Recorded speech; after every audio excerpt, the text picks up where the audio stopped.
during the start of one of the last, I think, race day races from Thursday. We talked about this a little bit during practice. A couple of good pre-start moves here that we'll be working on a little bit this week.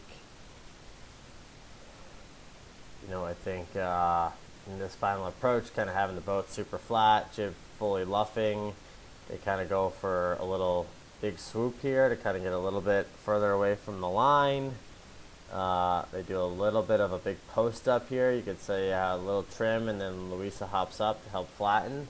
Right, that's a little post up to get higher up on the pin, and then pretty good move here to kind of get around the pin. They keep their bow down. They get really good flow over their foils, and then a big flatten, hike the boat hard, pretty close to the pin, but looks like they get by it. And then they kind of have, Louisa quickly gets in the boat, gets the vang on, and then it's just full hike your butt off mode upwind here.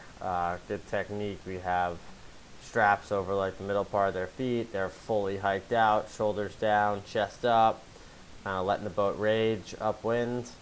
You could tell that they have good trim and they're not doing too much because the rig is kind of staying steady and they're hiking really hard. And both people are kind of concentrating on their speed a little bit more than what's kind of happening with other boats, which is important.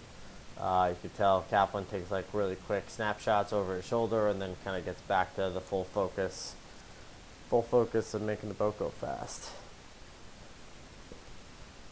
There's one tack here. And I think these guys end up rounding first, and it's a 2-tack beat essentially. So we should have a tack coming up here. Lisa's kind of pointing, I think, at the mark. Let's look at the tack here. They both fully roll when the jib is fully backwinded. Really quick feed across the boat. Good hand switch. Good flatten for both people.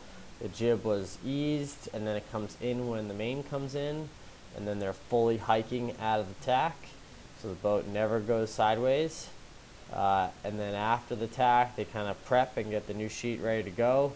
This tack is clearly a little bit more hobby horse, so making sure that we're not, we got to drive a little bit more in this condition, and making sure that we're not hitting any waves heel to windward is really important.